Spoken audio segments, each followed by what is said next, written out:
Je voudrais revenir sur un événement qui m'a blessé, puisque lors d'un sermon, il y a quelques semaines de cela, un prêtre de la fraternité Saint-Pédis a professé une hérésie extrêmement grave, puisque il a soutenu que Saint-Pierre avait apostasié. Le vrai visage de la papauté, les vrais soucis qu'il y allait y avoir avec cette mission sur cette terre sont posés dès le départ. Si je vous demandais, mais quelle est la première apostasie du pape? La première apostasie d'un pape, c'est Pierre, et Pierre lui-même. Alors qu'une femme l'interroge auprès du feu, alors qu'il vient de dire à Jésus, « Comptez sur moi, je serai là, je ne vous laisserai pas prendre, saisir. » Et le voilà capable d'affirmer, « Je ne connais pas cet homme, je ne sais pas de qui vous parlez. » Première apostasie. On pense parfois à ce premier pape qui a passé quelques heures d'apostasie. Je ne doute pas que ce prêtre peut faire du bien par ailleurs, qu'il est de bonne volonté, etc. C'est pas ça qui est en jeu. Le fait est que il a énoncé une hérésie insupportable. Alors, pour répondre à cela, eh bien, je vais citer saint Alphonse de Liguori. C'est un texte que je citais déjà dans l'infaillibilité pontificale. En substance, ce que nous dit saint Alphonse. Je précise que le prêtre de la fraternité Saint-Pédis faisait allusion au fait que Saint-Pierre avait renié 3 fois le Christ. Bon. Saint Alphonse répond à cela 2 choses. Premièrement, ce reniement n'est pas une question de foi, c'est pas une question de définition de foi ou d'enseignement de la foi. C'est une défaillance personnelle. Bon, premièrement. Et deuxièmement, Saint-Pierre rajoute que... Saint Alphonse rajoute qu'au moment où Saint-Pierre fait ce reniement, enfin ces 3 reniements, il n'est pas encore pape. Bon. Alors, citation de saint Alphonse de Liguori, je le répète, qui est l'un des plus grands docteurs de l'histoire de l'Église.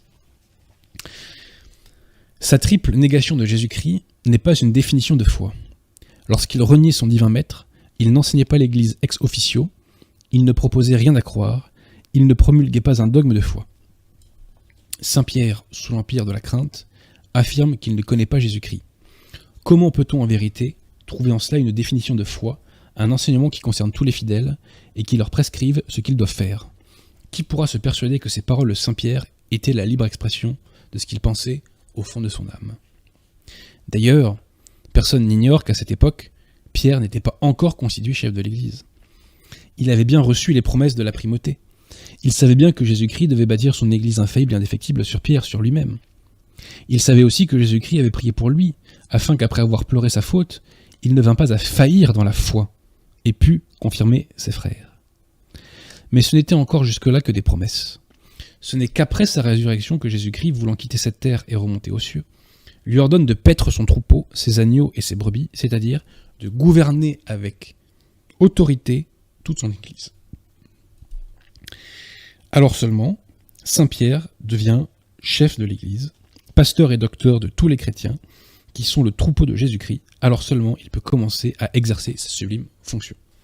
Donc saint Alphonse de Liguori a réfuté, il y a déjà plus de 200 ans, l'hérésie selon laquelle Saint Pierre aurait apostasié. Et pourquoi ce clerc fait-il cette hérésie en chair à Saint Nicolas du Chardonnay? Pourquoi le fait-il?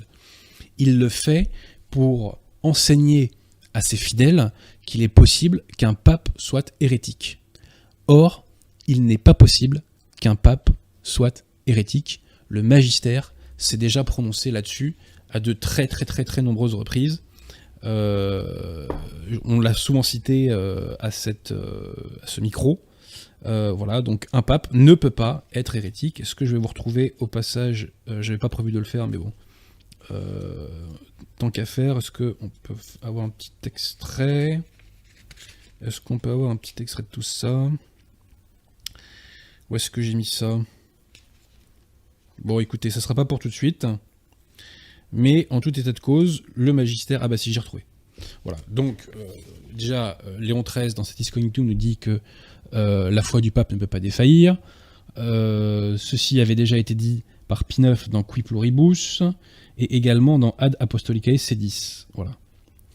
Et c'est aussi une phrase, je crois, de Benoît XV que j'aime beaucoup, issue de Principi Apostolorum Petro. À Pierre, le prince des apôtres, le divin fondateur de l'Église a attribué le don de l'inhérence en matière de foi et d'union avec Dieu. Inhérence, impossibilité d'erreur. C'est dit en toute pièce, un pape ne peut pas être hérétique, chers amis. Ce gallicanisme véhiculé par la fraternité Saint-Pédis, et pas que, est un poison, il faut l'éradiquer. Cette mise au point devait être faite.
Amen.